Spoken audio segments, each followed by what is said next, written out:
The 49ers, Brandon Aiyuk, and big money.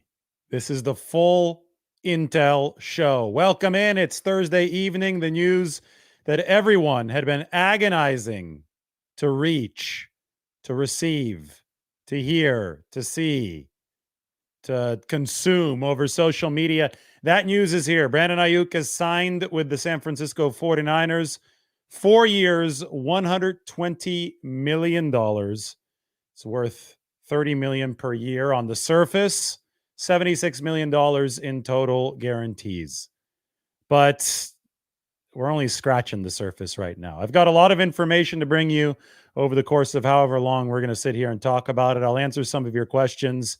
And I have to emphasize that there's so much ridiculous debate online about who won the deal right now.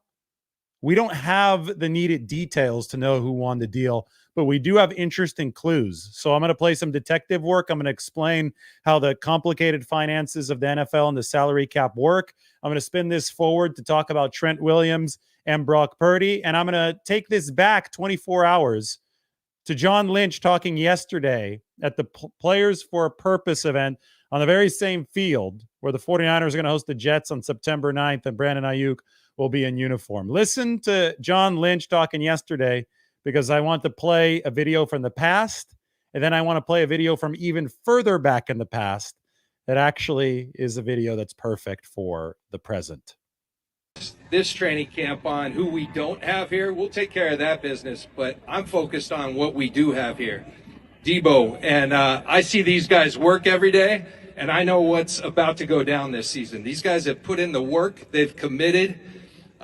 It's about stacking days, but it's about the type of days that you stack. Kyle leads these guys along with our coaching staff in a great way. They're going to be prepared for the Jets. They're going to be prepared for this entire season, and it's going to be one heck of a season. I promise you that. There's been a lot of talk this training camp on who we don't have here. We'll take care of that business, but I'm focused on what we do have here. Debo, and There you go. That was John Lynch laying down the law last night. Well, fast forward about 24 hours, and Brandon Aiyuk has signed 4 years, $120 million, $76 million in guarantees. John Lynch said that he's going to take care of that business. Well, took care of the business on the Brandon Aiyuk front, that's for sure. I don't think it's a coincidence that this happened right after the 49ers put their foot down to end the hold-in. They did a couple things over the course of August to help spur a stagnant process along. And anyway, they got to the end result. And it turns out that history rhymes. How does it rhyme? Well, take a look at this video where John Lynch and Kyle Shanahan talked to Brandon Aiyuk back in 2020 after they drafted him in the first round. No, as you go to bed tonight, you were expensive, man. You cost us a lot, but you're worth it. I'm gonna be worth everything. I'm gonna work. That's good. We're pumped, man. Enjoy the night with your family, and can't wait to get started. Yes, sir. Thank you. All right, buddy. You guys have a good one. All right. Thanks, buddy. Cool, man. Hey, no, as you go to bed tonight, you were expensive, man. You cost us a lot, but you're worth it. I'm gonna be worth everything. I'm gonna work. That's from Brad over at the SF Niners. Go follow him at the SF Niners. He does a great job. Brad found that clip back from 2020.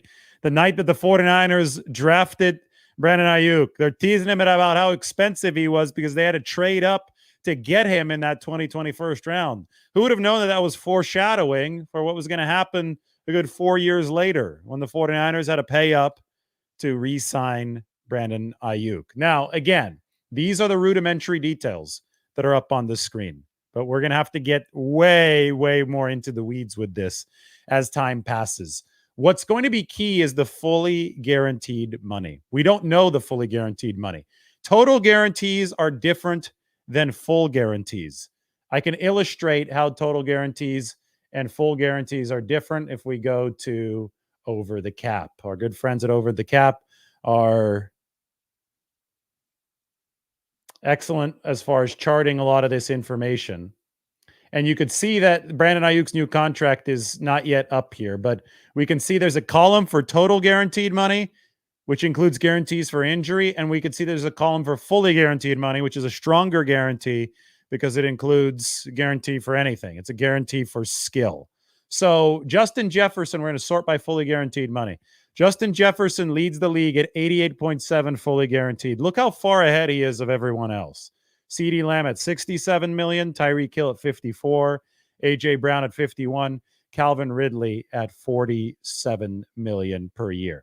Total guaranteed money, I'm going to sort it by that. Still, it's Jefferson at the top, 110 million, CeeDee Lamb 100 million, 84 for AJ Brown, 82.6 for DJ Moore, and 77 million for Amon-Ra St. Brown.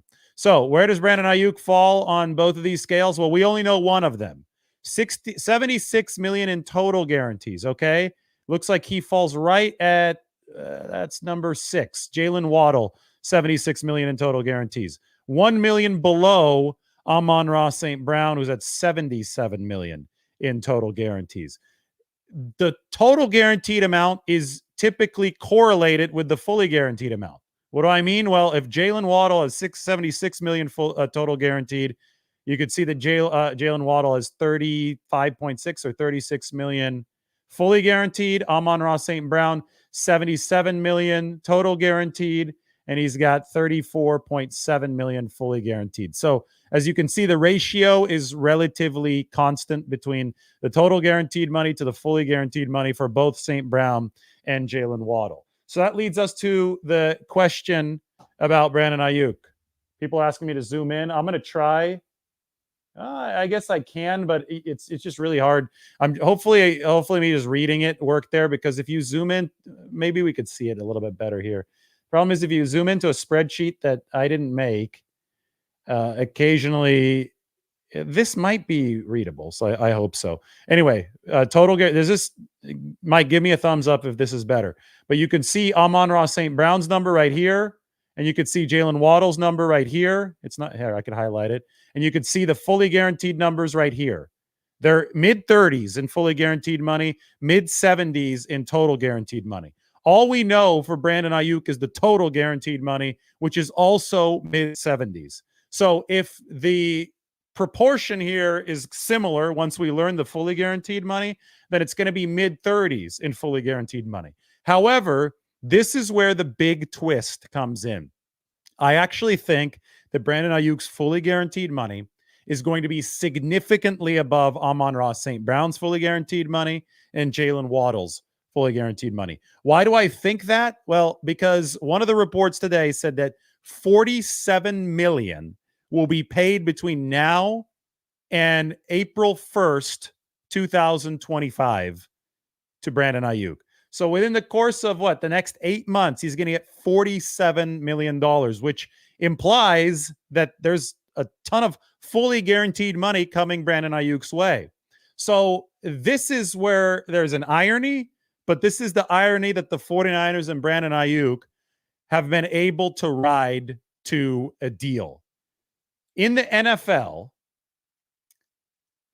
a way for a team that's up against the salary cap to fit against the salary cap, probably the strongest method to do it when they have to pay a good player or many good players is to give out more fully guaranteed money. Why is that? Because fully guaranteed money almost always comes in the form of a signing bonus or a guaranteed option bonus.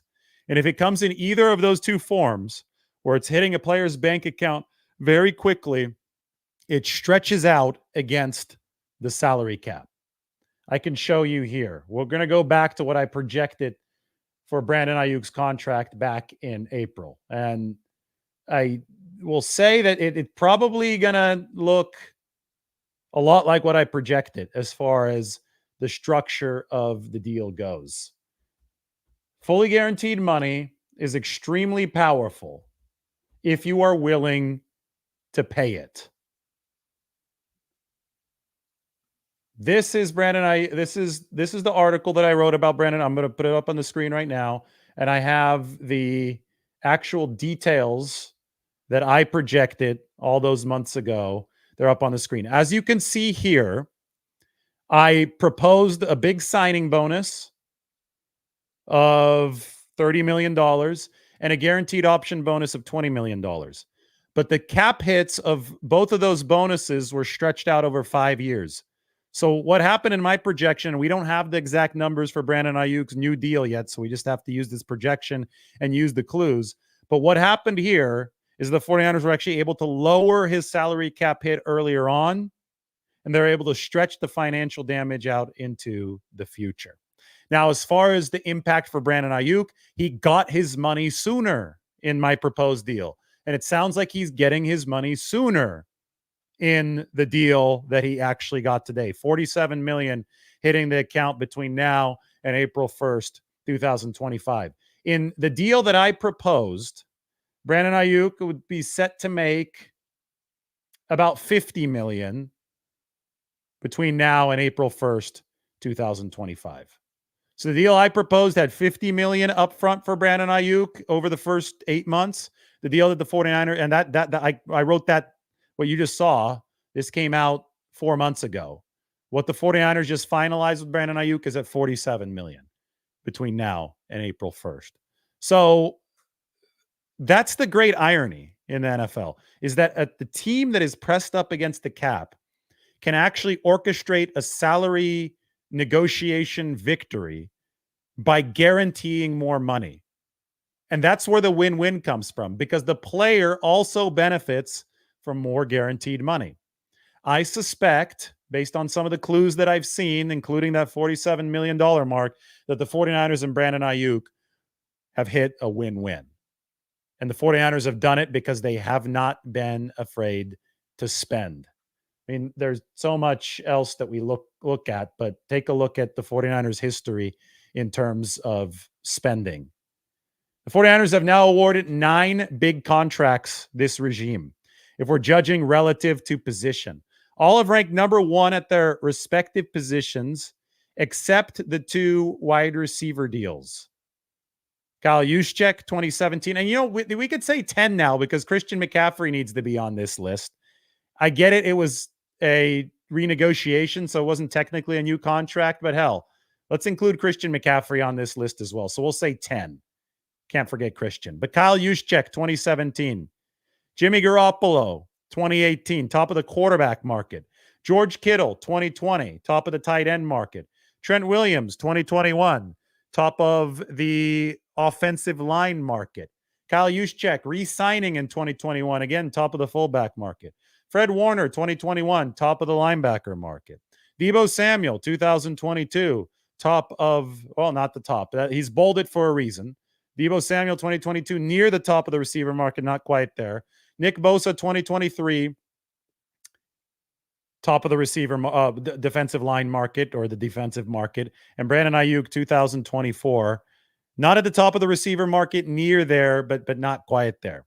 So the 49ers have not been shy about spending, about forking over that fully guaranteed money to fit all of these high-priced players on the team. They have more high-priced players on their team than any other team in the NFL.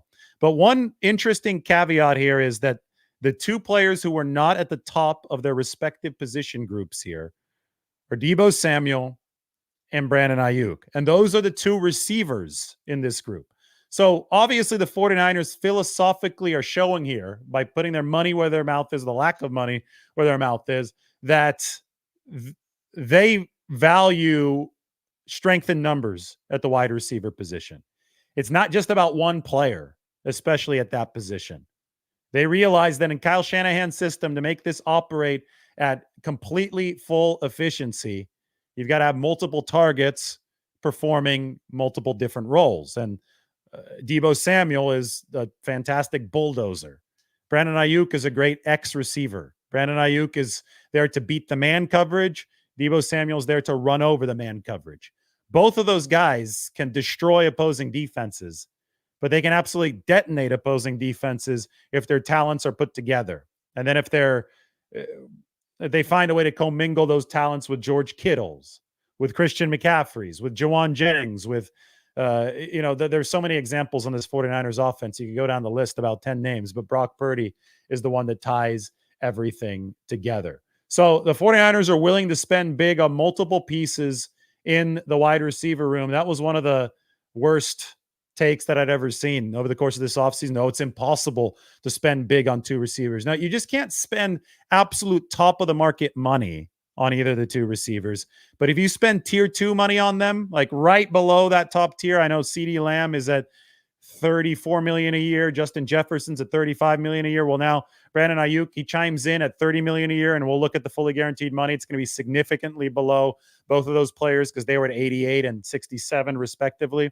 If you can keep that price fairly controlled, which was the goal for the 49ers throughout this process, with both Deebo Samuel and Brandon Aiyuk, you're A-okay. You're on the good highway when it comes to building a robust offense and being able to keep both of those high-priced guys. To just illustrate what the 49ers have now under contract for more than 1 year, because even Deebo's under contract for 2 more seasons. This is the efficiency that we've seen from Brandon Aiyuk in a 49ers uniform.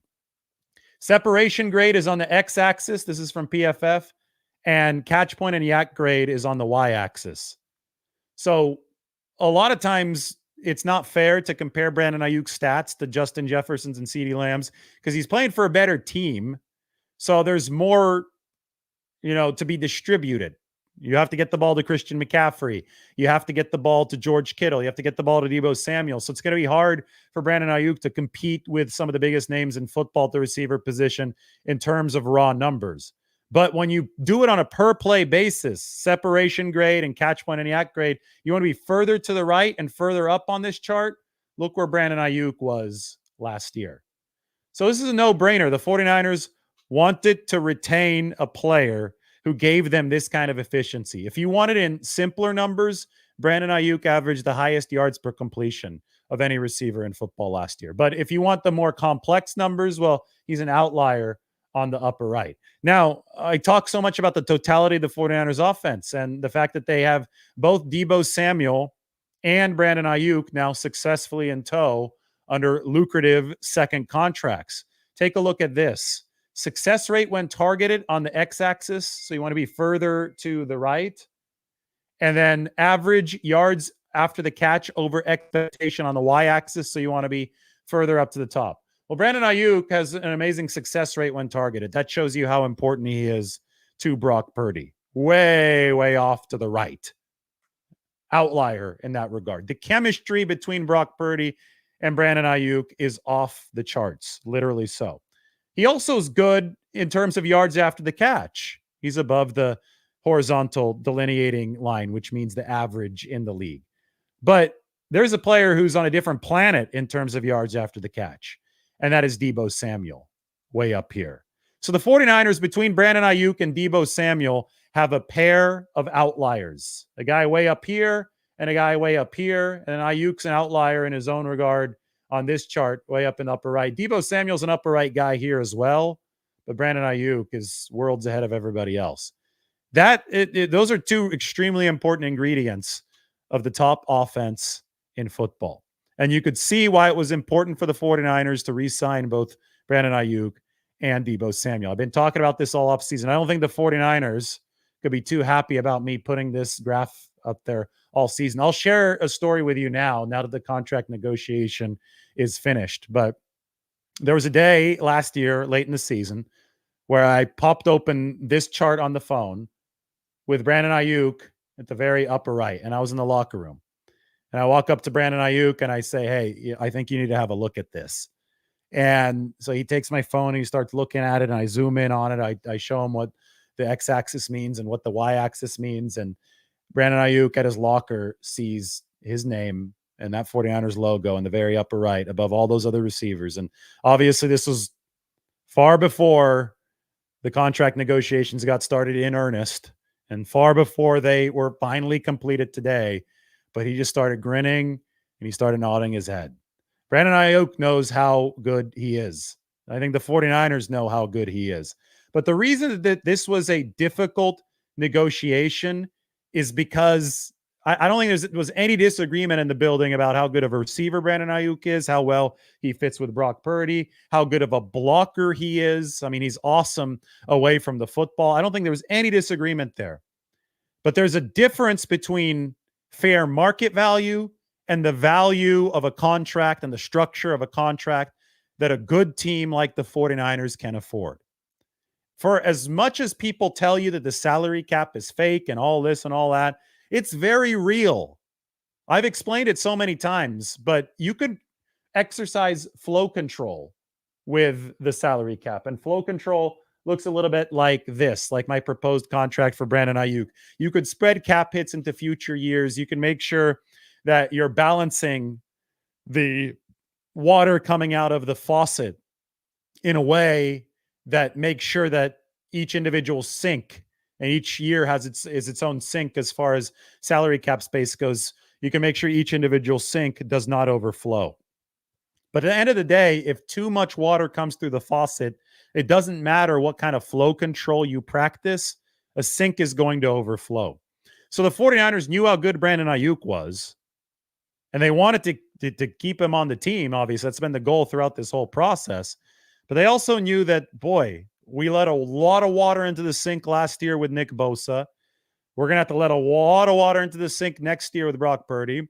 We're going to have to let a lot of water into the sink this year, next week, tomorrow, I don't know when, with Trent Williams to get him back into the team facility in time for week one. So the 49ers were sitting there scratching their heads saying, well, we can carefully architect and construct a contract proposal for Brandon Aiyuk that has the requisite flow control to make sure that the water that we're pouring in for Brandon Aiyuk does not flood the sink, but it's going to be really tough. And we have to have a very, very strict limit. And we're going to have to stay really disciplined to that. And that's why this contract negotiation ended up being as tough as it was, because the 49ers were at a very strict limit. Now, of course, yeah, they budged a little bit, and that ultimately got this done. And I can't wait to see the actual details. These are just my proposed details. I can't wait to see the actual details, because one of my key proposed details, the $50 million coming to Brandon Aiyuk over the first 8 months, I was really close on that, right? I had 50 million coming instead of 47 million. So I'm really, really excited to see what the details were that the 49ers were able to hammer out with Ryan Williams and who's Brandon Ayuk's agent in this situation. But obviously it got done. Obviously got to a point where the 49ers felt comfortable signing off on the deal. And that's when we start to talk about leverage and how we got to this point. So much has happened. And I think that a good place to start is the timeline of this contract based on what reports we've gotten. And there also has been a little bit of contentiousness regarding this, which I'll get into in a little bit. But remember all the contract numbers and all the different permutations and I guess variables at play that I was just talking about from a financial standpoint. Keep those in mind as we look at the timeline. Brandon Aiyuk requested the trade on July 16th. On July 31st came handshake and hug gate. That's when he went out onto the field, shook John Lynch's hand, and hugged Kyle Shanahan. That's when your first round of false reports came through saying that Brandon Aiyuk was about to sign. Well, those were about a month off. So those were BS, as we like to say. A few days after handshake and hug gate, it turned into trade frenzy rumor week. That was the week where you'd wake up every day and Brandon Aiyuk would be reportedly was being traded to a different team every day. The Patriots, the Browns, the Steelers. That all settled down by about August 9th or 10th when the 49ers went to Nashville for the first preseason game. At that time, we reported that it seemed much more likely that Brandon Aiyuk stays with the 49ers than is traded. It turns out that on August 12th, the 49ers gave Aiyuk the offer that he ultimately signed today on August 29th. So it did take, about 17 days in between offer and signing. What happened? Well, yesterday, the 49ers threatened discipline to end Aiyuk's hold-in. I played you the video of John Lynch sternly talking at the Players for a Purpose event. I think that the message from John Lynch and the tone was similar earlier in the day. And it just so happens that the next day, after the 49ers threatened disciplinary action if Brandon Aiyuk continued to miss practice, which would have included a series of escalating fines. Brandon Aiyuk and the 49ers reached a new contract. Now, some of this has been, or at least initially was disputed. It's funny because I will show you the actual tweet here. And this came directly from Ryan Williams, who is Brandon Aiyuk's agent. So Adam Schefter initially reported that August 10th was the day that the 49ers gave Aiyuk the final offer that would become the deal. So Adam Schefter reported August 10th, but then, as you saw here, there's August 10th, written by Schefter. Ryan Williams said, that's factually inaccurate, but the check still cashes. To me, I read this as there's animosity, at least between the people negotiating this deal, even after the deal was done. This was emotional. This was contentious.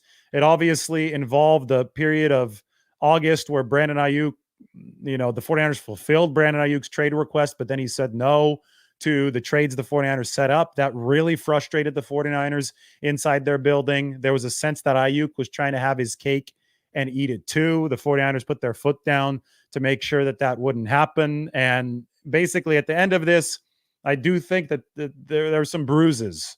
There's some feelings that may need to be mended over. Maybe they're just between Ryan Williams and Parag Marathe or whoever, is most in on the nitty gritty of negotiating this contract. But the fact that Ryan Williams had to take to Twitter after to correct Adam Schefter, saying that's factually inaccurate. And it turns out that the accurate date was August 12th. So basically, you had Ryan Williams arguing over 2 days when nothing really happened in those 2 days as far as an outside force that would have changed the leverage of the situation. You have Ryan Williams arguing over essential semantics on the timeline here, and he's having to take it to Twitter. That means that there's definitely an effort from one or both sides to try to project to the media that they won this deal. So that leads to the question, who did win the deal? Well, the thing is, this is all hot air right now. Any tweet from Ryan Williams is hot air. Any accusation against Adam Schefter of carrying the 49ers water is hot air because we don't have the needed details yet. We need the fully guaranteed money. What we have so far are some clues, and they're in this timeline. And I think the strongest clue is that Brandon Aiyuk signed the day after the 49ers started playing hardball, at least publicly. So that suggests, and Diana Rossini is one of the best at this. She works for us over at The Athletic. And we have this in our article, the instant reaction news article about the Brandon Aiyuk contract signing. Diana Rossini posted this. And she has a couple things that I want to put up on the screen here. She very unequivocally stated, and this is from the article. I'm going to read this for you, then I'm going to put it there. This was not a new deal for Brandon Aiyuk. Nothing changed the last few weeks in terms of numbers. Let's hope the ramp-up period goes well. So again, this was not a new deal for Brandon Aiyuk. Nothing changed the last few weeks in terms of numbers. Corroborates the August 12th date that I myself have confirmed. That is all in this article. The 49ers and Brandon Aiyuk agree to a 4-year, $120 million extension. But we talk about timeline. This is the timeline. August 12th, that is the few weeks that Diana Rossini was mentioning. That's when the structure of this deal is in place. In fact, I had an informant text me on, let's see when this was. I got a text in mid-August. So right around just a little bit after the August 12th date that said that Brandon Aiyuk and the 49ers were at $120 million over 4 years. And this person obviously was not wrong. So you have so many people trying to go online talking about like, oh yeah, I think This person's just carrying water for the team. This person's carrying water for the agent. And, just pointing fingers and yelling and just being toxic online, even though they know nothing, just trolls in comment sections. Meanwhile, like I, actually have people that I'm talking to that were saying 120 million right after the August 12th offer date. So if we're going to put on our detective hat here and we're going to retroactively look at this timeline, if I have text messages from just after August 12th, and right now the report is that the offer came on August 12th and the size of the offer is the same as the size of the actual deal, I think this timeline checks out. I think this timeline is correct. So basically, people who don't know what they're talking about should just stop pretending like they know what they're talking about. You would think that at this point, that would be figured out because so many people were so wrong at every step of this Brandon Aiyuk negotiation, but they're going to continue to be wrong at every step moving forward past this Brandon Aiyuk negotiation. Again, we don't know who actually won this deal until we have the full details. I showed you as many clues as we have between the fully guaranteed money and the total guaranteed money and the 47 million that we have learned, I believe, through Ian Rappaport. Then I showed you my contract projection. But when the actual numbers do come out, and I expect that in the next couple days, I'll be able to fully break down the cap hits, how it fits within the 49ers cap situation, and I'll be able to answer this question: who won the deal? But I can suspect, based on the timing and based on the fact that Brandon Aiyuk is now generationally wealthy in a way that he wasn't wealthy before, I suspect that this was a win-win. And it's always been possible for them to reach a win-win. But somebody would have to, both sides we're gonna have to leave a little bit of ego at the door. It's Brandon Aiyuk's side and the 49ers side. There's gonna have to be recognition that the 49ers were the best place for Brandon Aiyuk, and Brandon Aiyuk was the best place for the 49ers. There was going to have to be recognition that this was a partnership that was worth sustaining over any hurt feelings over the course of a brutal negotiation. And deadline pressure helped make it happen. The 49ers inflection points helped make it happen. I think that they were able to generate some movement in a stagnant process through all the trade talks in August. I think that there was credibility behind those trade talks. I think that the 49ers were serious. They said, okay, fine, we will trade you if you don't want to play ball with some of the contract numbers that we're putting out in front. That essentially called the bluff of Brandon Aiyuk, who had requested the trade on July 16th. It got the teams back to the negotiating table in a productive way. And on August 12th, that offer came through. $30 million per year. Now, APY is just a vanity number. On the surface, it will give us maybe a outside measure of how big a deal is, but we really do need to know that fully guaranteed money. And I cannot wait to find out, because this is the key for the 49ers. This has to fit into the salary cap structure, the larger salary cap structure, so that the Brock Purdy deal is sustainable. And for that, I can give you guys a look at the 49ers salary cap sheet, which is right here. This is the sheet that I myself keep. I'm obviously going to be making some changes to this as soon as we learn Brandon Aiyuk's new salary cap hit. But right now it's at 14.1 million.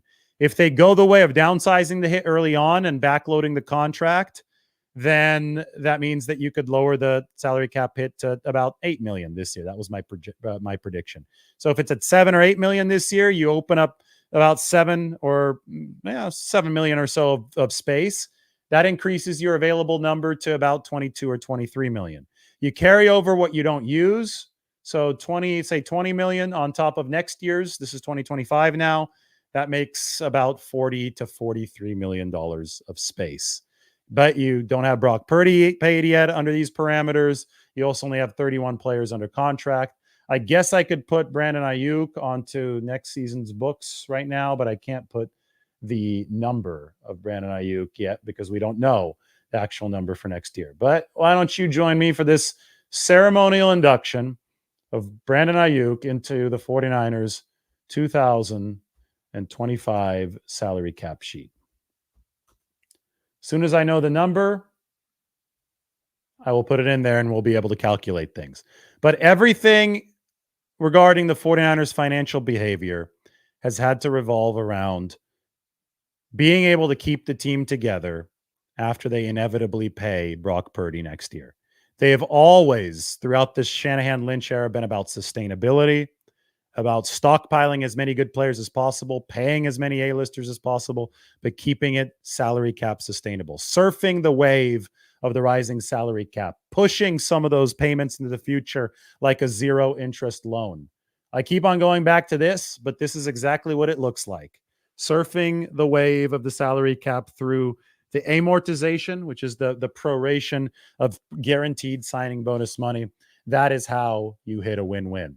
So we're at August 29th right now. It's Thursday. So we got a weekend. It's going to be Labor Day weekend to pass. On Monday, we're going to be a week out from the 49ers season opener against the New York Jets. So how much ramp up time does Brandon Aiyuk need? Well, I think what's really wild is that throughout all of this, and it seems like this has taken 2 years, at the end of the day, Brandon Aiyuk has signed about a week before Nick Bosa signed last year. So he's going to have more ramp up time than Nick Bosa needed, or Nick Bosa had. I don't know how much Nick Bosa needed, but he said ultimately that he needed more. So Aiyuk is going to have more ramp up time. And the 49ers have Labor Day weekend now, so they're not going to practice as a team, but I'm sure Aiyuk is going to be working out and doing what he can over the next few days to get ready now that he has the financial security signed, sealed, and delivered. They're going to take the practice field next Tuesday. That's going to be a lighter practice coming out of the weekend, but it's going to be our first look at Brandon Aiyuk back out on the practice field. And then they are going to take the practice field on Thursday, Friday, and Saturday. So those 3 days for the 49ers, Thursday, Friday, and Saturday, ahead of the Monday Night Football game against the Jets, are going to be and Saturday is going to be more of a walkthrough for the 49ers, but those 3 days are going to be the only real chance, and I would, so let's say Tuesday, let's just say 2 days. Let's just say Thursday and Friday are going to be really the only chance for Brandon Aiyuk to be working at full speed with the 49ers before he gets back out onto the field against the Jets. I will say that some of the good news working in the 49ers' favor is that when Brock Purdy first took over the reins in 2022, he developed a very quick rapport with Brandon Aiyuk. So Purdy has said that he thinks they can pick this up really quickly again. I tend to believe that because we've seen it before, but this might not be full football shape, full go X receiver, 1A receiver, Brandon Aiyuk from the very start of the season. I think the 49ers are okay with that. I think one of the goals was to get this done significantly sooner than Nick Bosa's contract. I think it took a little bit too long to meet that goal, but it still did get done before Bosa's contract. And it also means that Trent Williams is next. How quickly before the 49ers are able to get Big Trent signed? It's going to be huge for San Francisco because Trent Williams is obviously an integral part of that offensive line, the integral part of that offensive line. I think it's entirely possible that some of these parameters of Brandon Aiyuk's contract, and again, this is my proposal from April. This is not the actual contract, but it already looks like it's going to be similar.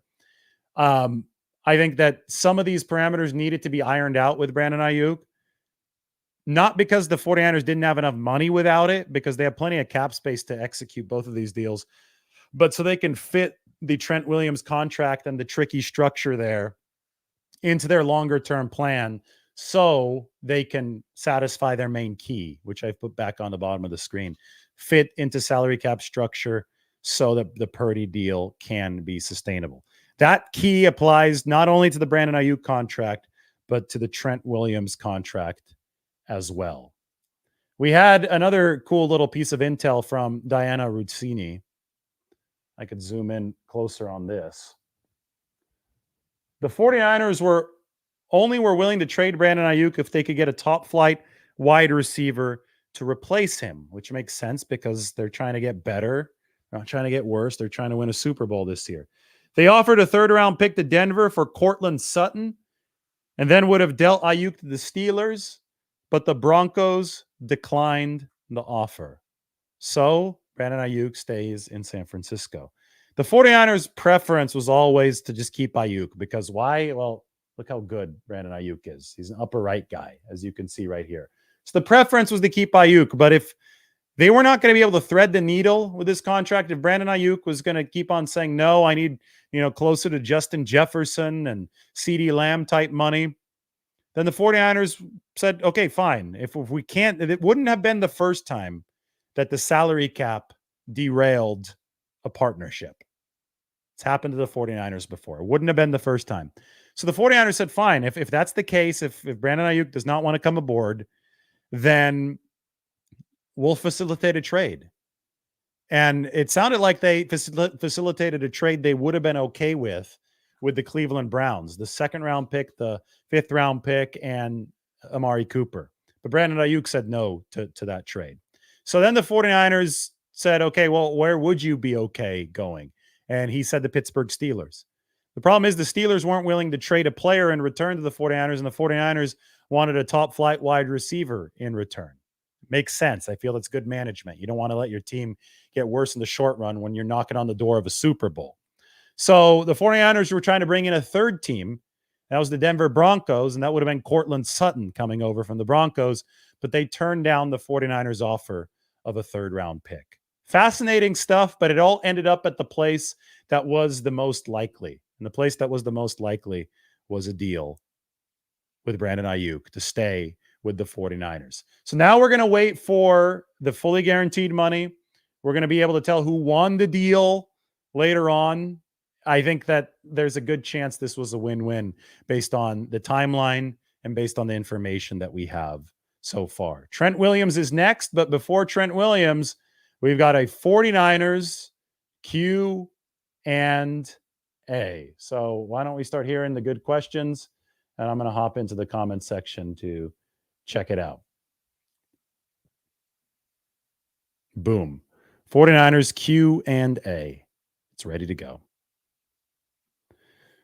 How's everybody doing? Let me grab my phone. Let me settle in. We've got a big show cooking here on Thursday night. Mike says, this is good. When both sides are angry in a contract negotiation, it usually means it was a fair deal. Yeah, when both sides were happy and both sides were angry. If the emotions are split evenly, probably means that it was a good deal. I think that the whole win-win gut feeling that I'm getting, and it's not just a gut feeling. I'm actually doing some of the work. I'm actually looking at the details. I'm actually studying what happened. I'm working the phones. I showed you guys some of the intel I received in mid-August, which is why I said I thought they were really close to a deal. They also were really close to a deal. In case you remember, we were talking about this back in April when I said this was really close. They were close to a deal then. Then Amon-Ra St. Brown happened. Then Justin Jefferson happened. I mean, think of the needle that the 49ers were just able to thread along with Brandon Aiyuk. You got to give both sides credit. The receiver market exploded in unprecedented fashion, and the 49ers were able to reach a deal with Brandon Aiyuk, a guy who puts up these kind of numbers efficiency-wise, even amidst an exploding wide receiver market, the likes of which we had never seen before. Through all the drama, through all the economic difficulties that market presented, the 49ers were able to thread the needle and find a deal for Brandon Aiyuk, even though they're cap constrained. They've got to think about their future with Brock Purdy, and they have to react based on their past, and that was paying Nick Bosa a lot of money last year. It's impressive stuff from both parties to be able to get it done under this kind of microscope in those kind of conditions. It was a war. It really was. I mean, the people that I've talked to on the 49ers side said that this was exhausting. They said, I mean, it was not pleasant. Ryan Williams is going on Twitter, trying to correct Adam Schefter over the difference of 2 days. So Brandon Ayuk's camp, I think, is a little on edge. They're exhausted as well. So I think that you look at what I put up on the screen here. This is true. There was animosity even after this deal was done. But as Mike said, and this was, I think, a very astute point from Mike, I'm going to read it again. When both sides are angry in contract negotiations, it usually means it was a fair deal. I think that couldn't have I couldn't have summarized that better. Let's go back to the Q&A.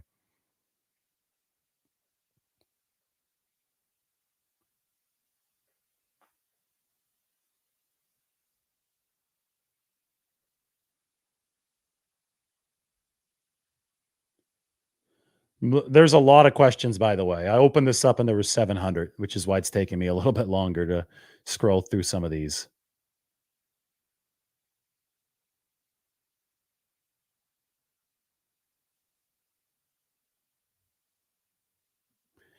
Negotiations in such litigations are often protracted. The longer they extend, the more drawn out the process becomes.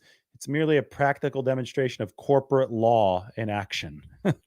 Getting really legalistic here. I love it.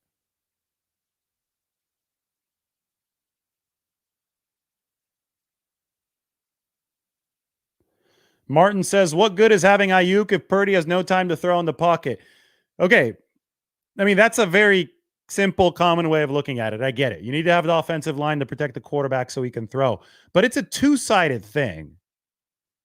It's all, pass protection happens with the offensive line, but pass protection can also happen with the quarterback himself in terms of release time. If he gets rid of the ball quicker, it's harder for the defensive line to get to him. And if that's the case, then a receiver getting open quicker is going to help the pass protection. So I think one big problem the Super Bowls of the 49ers receivers were not separating enough. And that included Brandon Aiyuk. I don't think they were getting enough separation in that game.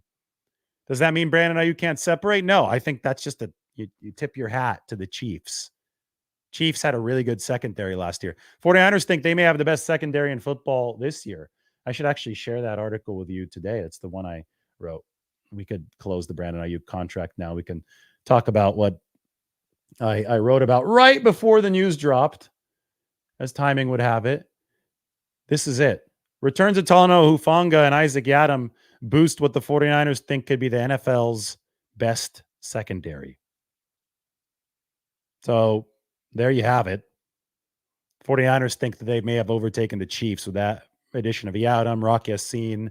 Diamador Lenore can play nickel now. You don't have to worry about Ambry Thomas on the outside. He's on injured reserve, but they've really fortified the roster to move things beyond that. So Kansas City had the secondary last year. They locked down the 49ers receivers for the most part in that game. Separation is going to have to be better this year, but I would argue that separation does help pass protection.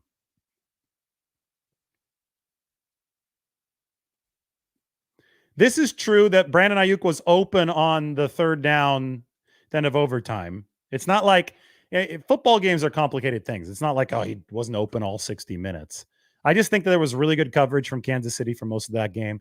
But yes, I get it. On the third down that we're talking about, that was the one where Spencer Burford messed up the block. He didn't block Chris Jones. So it was unfortunate that that play couldn't get off for the 49ers.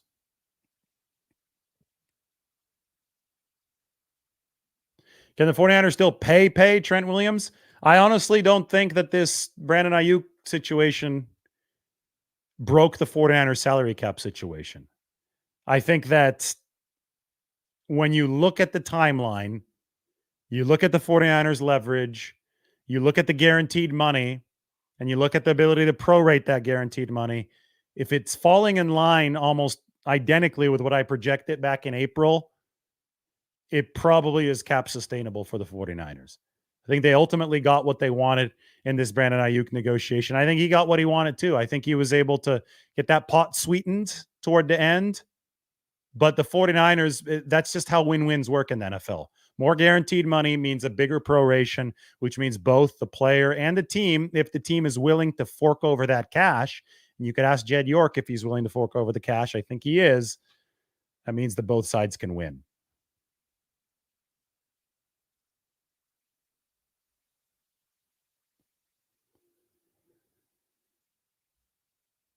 So questions about this deal. I can't answer specifics about what the contract looks like from a cash flow standpoint because we don't actually have the numbers yet.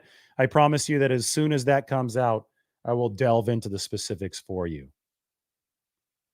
Mike thinks it's going to be 4 years, $240 million for Brock Purdy. If you have any Brock Purdy contract predictions, you should put them up on the screen. Dan asks, how much money do you think the 49ers will have for in-season trades and signings now that they know some details of the Aiyuk signing? We don't know the actual details yet of the Aiyuk signing. I have to emphasize that, but I can show you the salary cap situation. And I keep track of this, more closely than anybody. I'm a little obsessive over it. But before the Brandon Aiyuk modification here, because we don't have the contract numbers, I have the 49ers at about 15.9 million in salary cap space this year. I think they'll probably be able to lower Aiyuk's cap hit with this deal because they front loaded the money to him, but not the cap hits. The report was they front loaded the money, the 47 million. And if that is the case, then this will go down from 14 million to what, 8 or 9 million, 7 million, somewhere around there. I think I predicted 8. So if I type in 8 million, all of a sudden the 49ers have 22 million to spend this year. So that answers your question.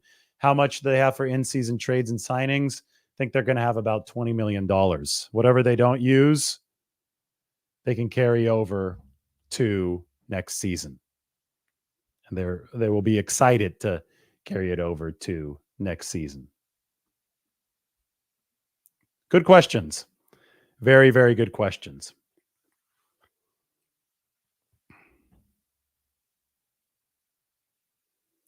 Looking at more tweets from Mike.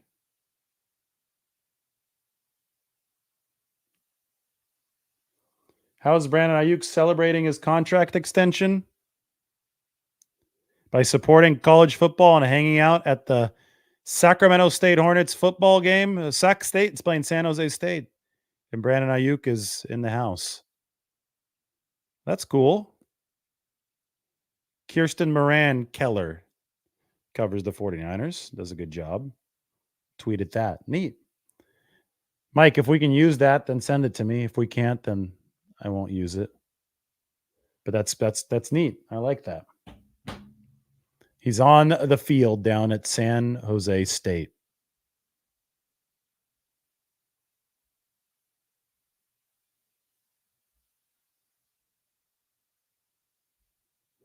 What position do I think still needs work?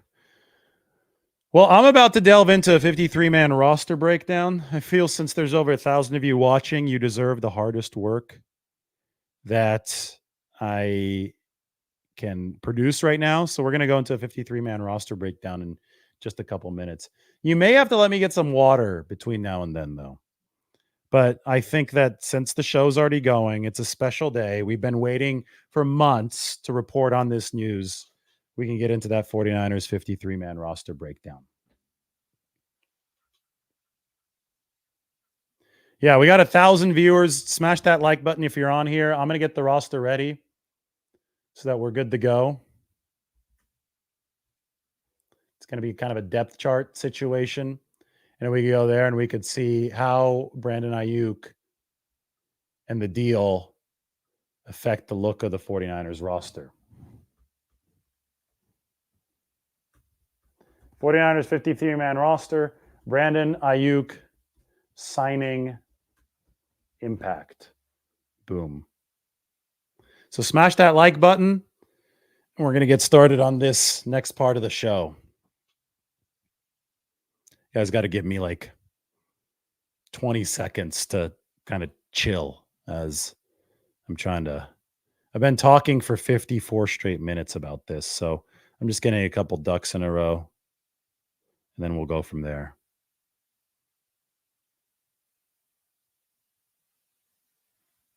All right. It's funny. I made a typo. I put 49ers 52-man roster instead of 53-man roster. It was a 52-man roster until Brandon Aiyuk signed his contract because he wasn't participating in practice. But I think that we're exactly where we need to be now after the after the typo and the fix and the Brandon Aiyuk signing.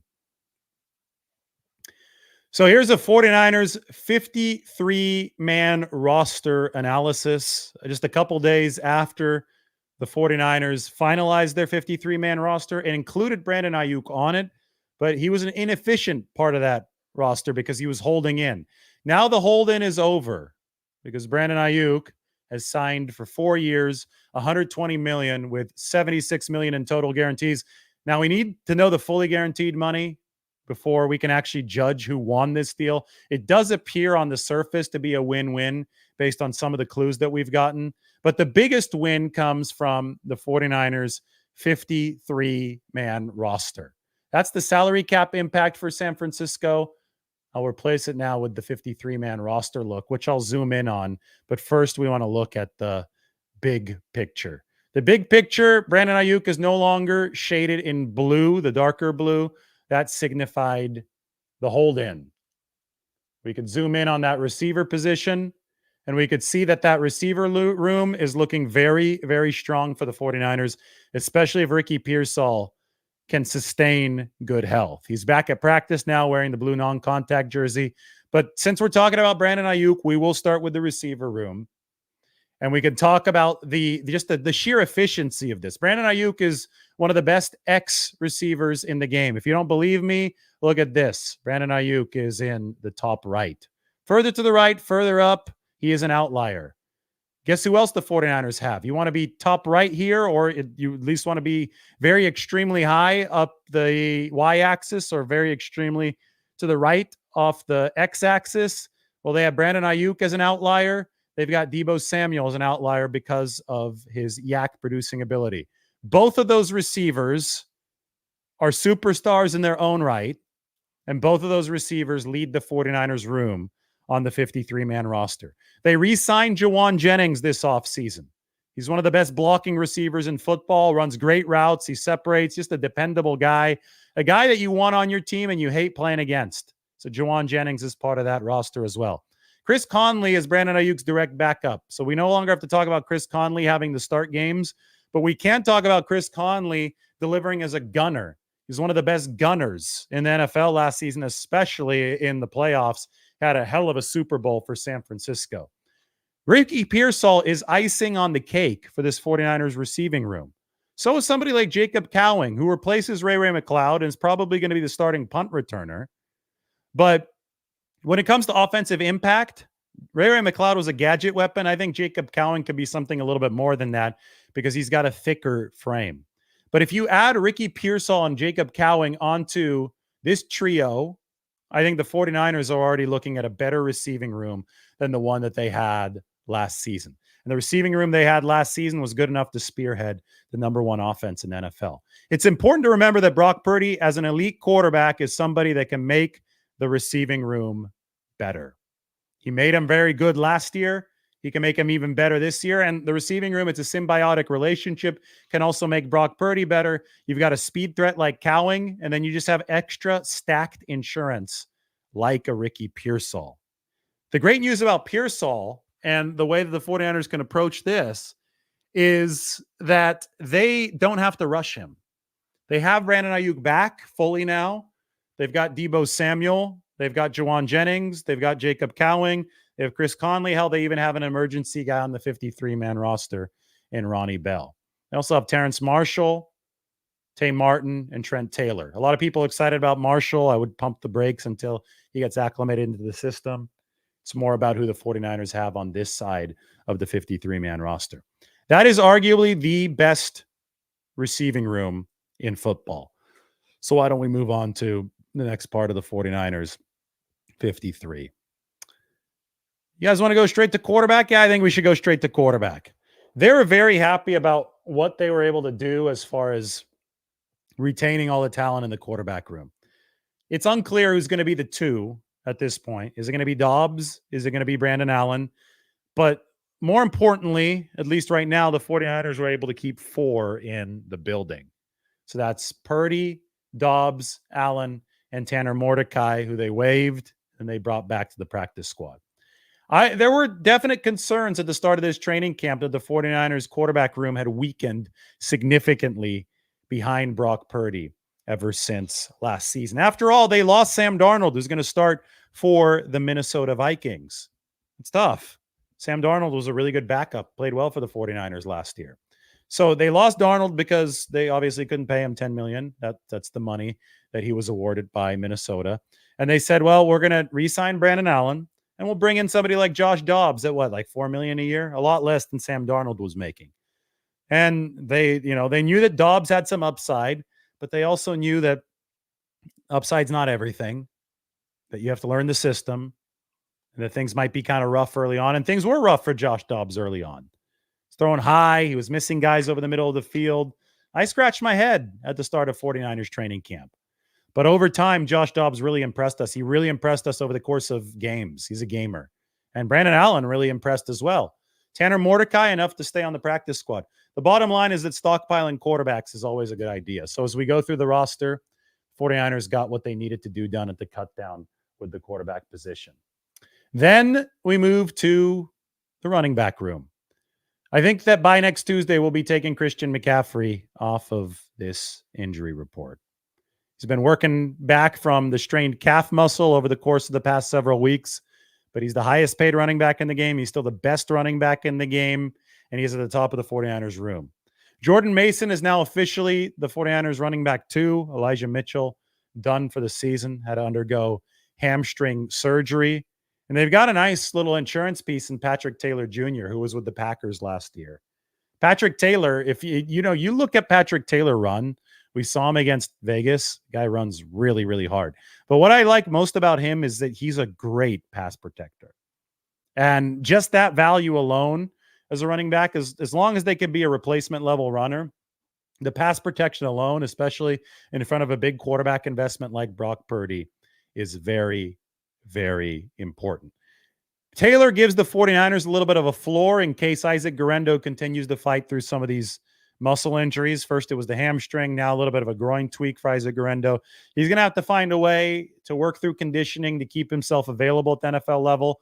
But as long as he is available, I think Isaac Guerendo might be your option at kick returner. So far, the longest kick return that we've seen, I know it was just the preseason, but across the entire NFL came from Isaac Guerendo on the 93-yarder against the Raiders, week 3 of that preseason. Then there's Keyshawn Vaughn, who the 49ers added today back to the practice squad. He was with them during training camp.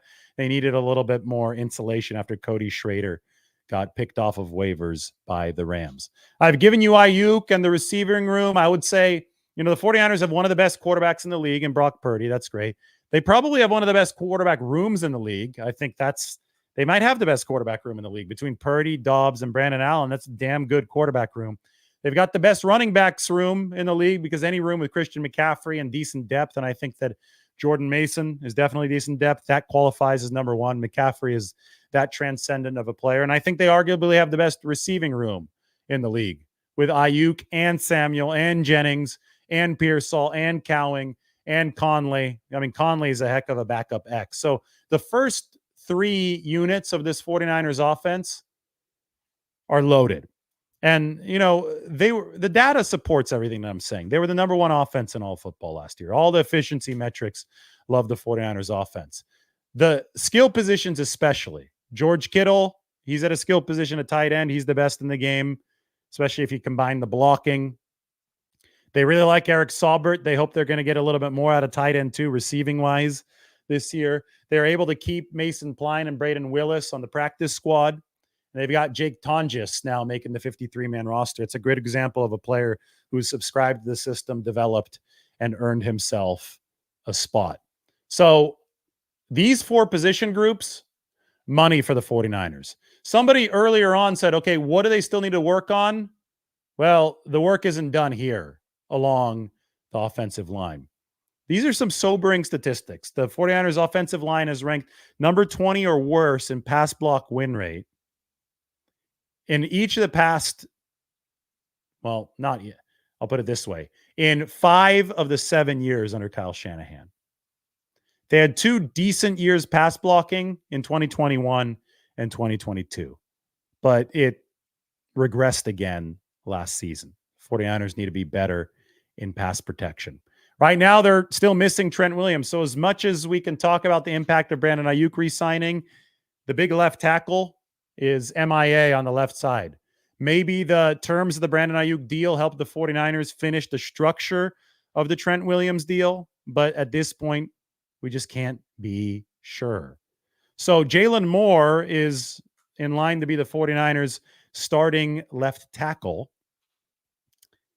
And he's a swing tackle. He's a backup left tackle in terms of skill. That's a problem. Aaron Banks is coming back from a broken pinky. I talked to Aaron over at his locker today. He said he's going to put kind of a metal thing on his pinky when he returns to practice next Tuesday. I think that the 49ers' biggest issue is at center. Yes, even bigger than left or right tackle without Trent Williams. Why? Because the depth is really, really sketchy there.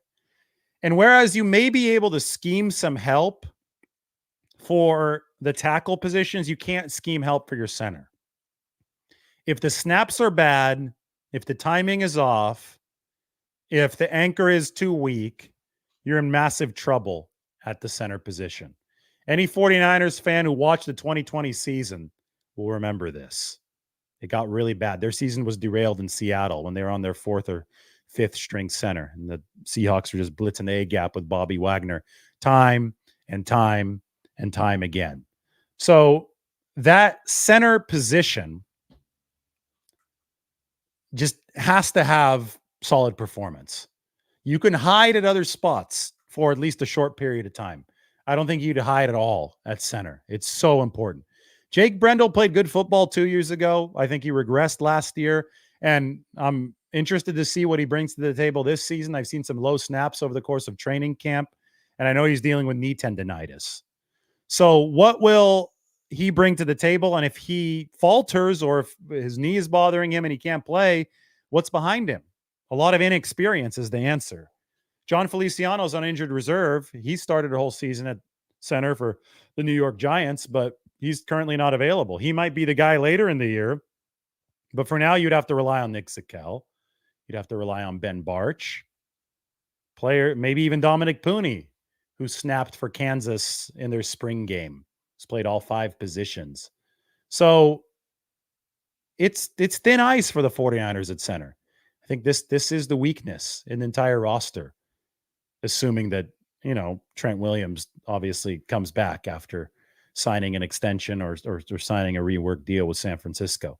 The biggest weakness of the roster last year was right guard, and they have ostensibly improved it with their draft pick, Dominic Pooney, who's slated to start at right guard. Then, of course, you got Colton McKivitz at right tackle. You have to realize, though, that McKivitz can be better, A, in his second year of starting, but also B, he can be better if Dominic Pooney, a better right guard, is next to him, because the offensive line works in cohesion, and it's critical that they work in cohesion because it's a team sport. It's not just about one guy blocking on an island. So that's a look at the 49ers offense. We can go now to the 49ers defense on this 53-man roster. The Brandon Aiyuk addition to the practice mix for the 49ers is critical because it affected the whole roster while he was out. He was taking up a 53-man roster spot without producing, which meant that they had to carry an extra receiver. If you carry an extra receiver, then you have to carry one fewer person on the defensive side of the ball, and that kind of stuff can add up on you quickly in the NFL. 53-man roster is not very big for the sport of football. So when you look at the 49ers defensive line, they carried who they wanted to on that defensive line, but they're also at the bare minimum for Chris Kaceric's rotation. He's going to run rotations of 8 men throughout a game. All 8 will probably play. So you want to have capable bodies at all of these spots. Teal means that a player was added as a free agent this offseason. There should be 4 Teal spots, if not for the injury to Yetur Gross-Matos, who's still coming back from his knee injury. But Malik Collins, Jordan Elliott on the inside, Leonard Floyd, and Gross-Matos on the inside. It's a drastically new defensive line for the 49ers. I think they need a new look defensive line because last year they were number 26 in EPA against the run. They really struggled up the middle. So what they do, they let go of Eric Armstead when he wouldn't take the pay cut. They let go of Javon Kinlaw. They let him go to the Jets. They've rehauled the interior with somebody like Malik Collins destroyed a double team against the Raiders. I thought that was extremely impressive. Jordan Elliott was number 6 in run stop win rate last year for the Cleveland Browns. I think that he could improve the 49ers' presence against the run. And it all becomes something that lives up to the mantra of the defensive line. Stop the run to have some fun. If they can improve against the run, then they could unleash a pass rush that I think could be pretty damn good. Javon Hargrave's one of the best interior rushers in the game. Bosa's one of the best in the game, period. Leonard Floyd is a 10-sack guy, a consistent 10-sack cleanup guy. You need a cleanup guy on the other side of Nick Bosa. Yetur Gross-Matos, they're hoping for him to be healthy as soon as possible. He can slide inside. He can theoretically slide inside and be in that Arden Key, Charles Omenihu role. 49ers have a lot of options on the table. I have a cool video that I'm going to want to share with you when we get to the secondary that helps us update.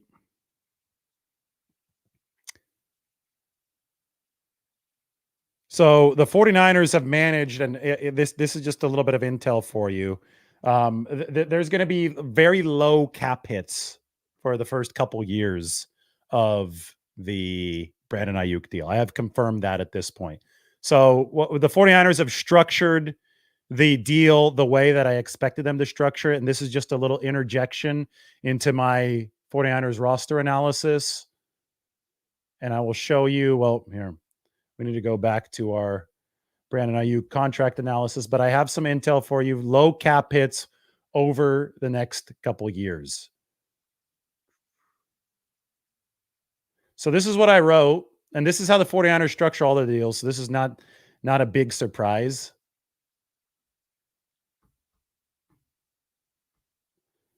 This was back in April. I showed, the way that I structured this deal was I gave Brandon Aiyuk a hypothetical big signing bonus, gave him a massive guaranteed option bonus as well. Basically $50 million or so for Brandon Aiyuk over the course of the first 8 months. The 49ers will be paying Brandon Aiyuk $47 million over the course of the next 8 months. And they've probably done this through the signing bonus and the option bonus to keep the salary cap hits low early on. So the salary cap hits will be low. I'm estimating 8 million, 12 million, and 12 million. We'll see how close I am to being right. Just had to bring you that little news flash. Why don't we go back to the 49ers 90-man roster? Here it is. Where were we at? We are at Yetur Gross-Matos and the defensive linemen. But before I get to that, I had a couple of videos that I definitely wanted to share with you from today involving Talanoa Hufanga and Isaac Yiadom. So I'm getting this Hufanga video out. Have to send it to the computer. There it goes. And Isaac Yiadom, who's also back at practice. We can toss that out onto the screen as well. He was hitting the blocking sleds. It was a cool shot that I was able to get. There it is. All right. Both of those videos are going to be loaded up here in a second. But first, I want to talk about the 49ers linebacker room.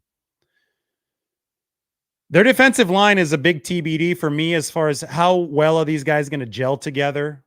Obviously, a lot of small details that you want to pay attention to if you're the 49ers when it comes to the shading up front on the offensive line and the rotations that Chris Kocurek is going to have to run. It's a project to keep all the guys fresh, working cohesively against the runs. They could set up the pass rush. That's why I say that the defensive line is a big TBD, but we know that there's been a big overhaul of the defensive line. The linebacker position has to work without Dre Greenlaw to begin the season. But I think Devondre Campbell, to me, he hadn't been bad so far. I think he's been a solid player for San Francisco, stepping into that 2 role. I thought Curtis Robinson was extremely impressive over camp. The way that he was sniffing out some of those plays in the backfield, that was good stuff from the 49ers. Flanagan Foles is more of a special teams player that you use in a pinch at linebacker. And if you want real upside, you could go, once he's healthy, you could go back to D Winters. But I just think that you need to remove some of the lower plays, some of the downside first. And then there's the project moving into the future, but he was good enough to make the team. And he's the kind of guy that loves to hit, in Tatum Bethune out of Florida State. I wrote a lot about him this offseason. So now as we move to the defense and the defensive backfield, why don't we take a look at Isaac Yiadom?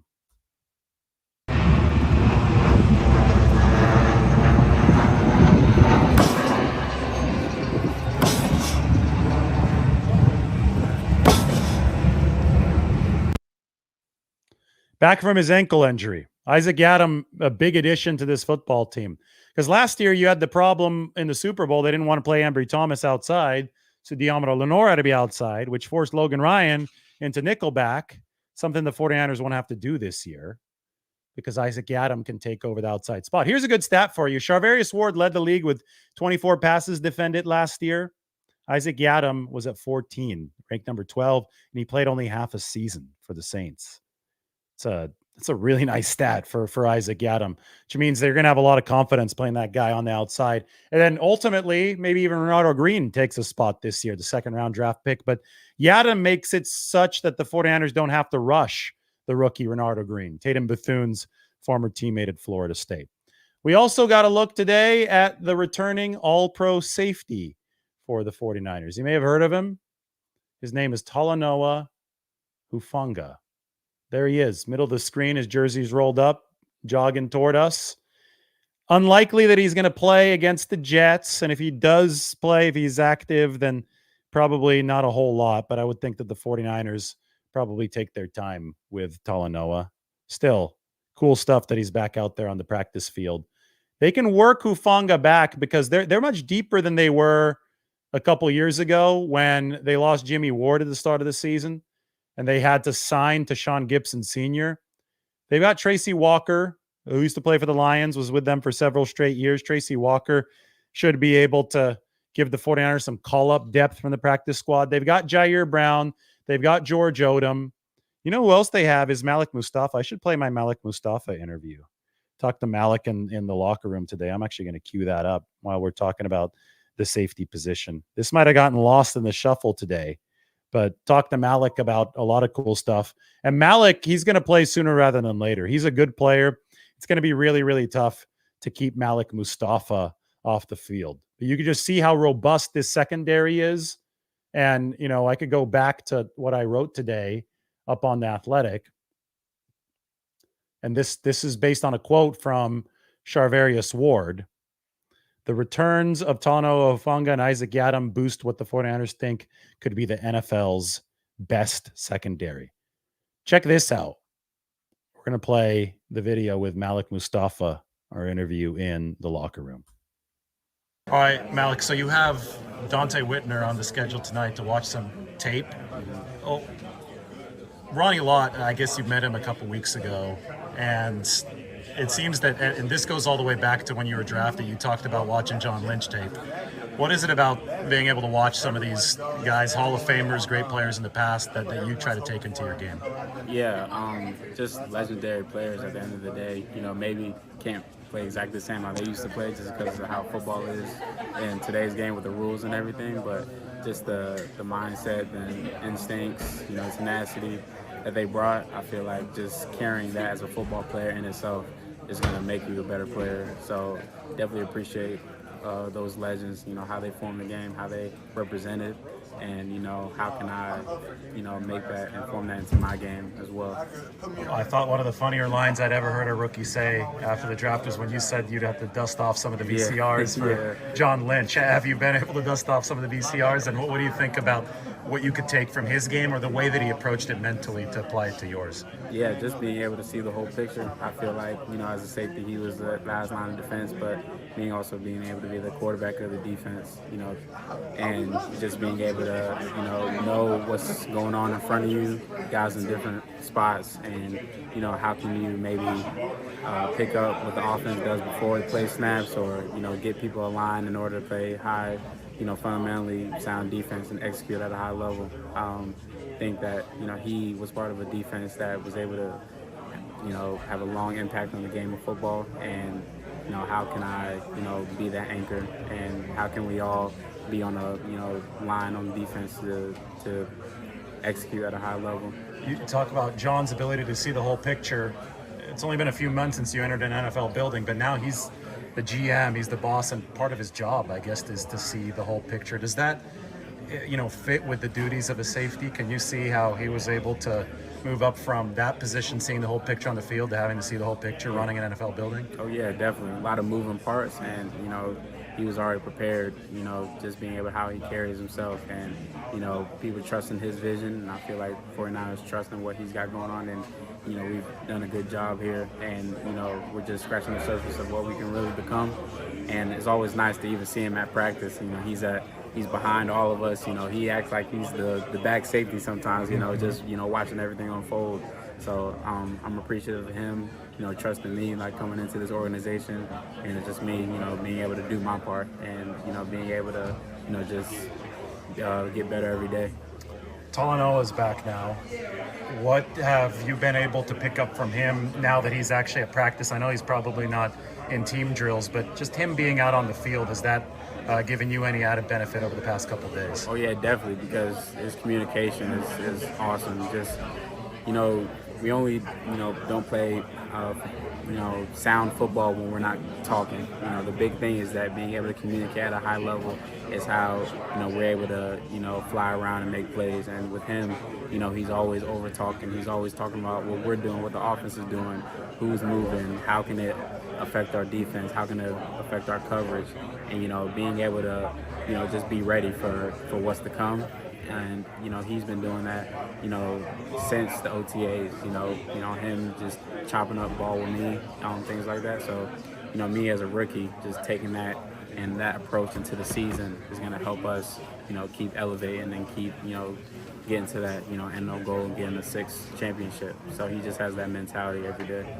Speaking of championships, finally, John said it was embarrassing that some guys didn't know who Ronnie Lott was, but obviously you knew who Ronnie Lott was. Yeah. Could you just take me back through the day when I guess he came to the facility and how you got to interact with him? Yeah, I was just getting breakfast and I ran into him, and then he wanted to introduce me to him, and as soon as I saw him, I knew instantly who he was. When we have our special teams meeting, there's a big portrait of Ronnie Lott sitting on the bench. So like as soon as I saw him, I was like, almost starstruck in a way. Just a legendary, NFL player, Hall of Fame, safety, 49ers and NFL. And it was just nice to just talk to somebody that's just seeing a lot, not just football, but just life in general. So it was definitely I was just appreciative of the opportunity, because, a lot of people don't get moments like that. Every day when you walk out the... I'm going to cut myself off there. That was the last question, and we left the locker room at that point. But cool interview with Malik Mustafa. Could tell, just a mature rookie for the 49ers. And the end of our 53-man roster breakdown. Not a projection anymore, an actual breakdown. See who made that roster. They brought back Rocky Yassin into the fold. Darrell Luter Jr. made it. Obviously, Mustafa at the back end there. Talanoa Hufanga, he's back at practice. I could actually take off the injury shading for Talanoa Hufanga. I think that's fair. That's good. That was fun. Fun times on the show today, too. We can go back and recap, and then we can go. But the final verdict on the deal is going to come in the next couple days. I'm going to delve into the numbers in more detail and more accurately than anybody. So stay tuned for that. That will happen when we actually have the numbers. We do know that the cap hits early on are very low for Brandon Aiyuk, and based on the clues that we have, very likely a win-win. Aiyuk is generationally wealthy. The 49ers have found something that fits into their salary cap structure so they can keep that as sustainable as possible. That's the key. You're going to have to pour one out for 49ers legend Amari Cooper and 49ers legend Cortland Sutton. Both of those guys were in trade talks between the 49ers and other teams, but neither of those two guys is going to be headed to San Francisco, because Brandon Aiyuk, 4 years, $120 million, $72 million in total guarantees. We're going to get more detailed numbers later. Remember, it's the fully guaranteed money that really matters. And the reason that you could hit a win-win is because more guaranteed money, which is something the player wants, can also help the team because of the proration of signing bonuses. So cash-rich teams who are willing to spend, come out on top. The 49ers have more highly paid players than any other team in football because they're willing to spend, they're willing to stockpile these guys, and they're also able to procure these players either through the draft, through free agency, or through a trade. Next up is Trent Williams. We'll talk to you soon.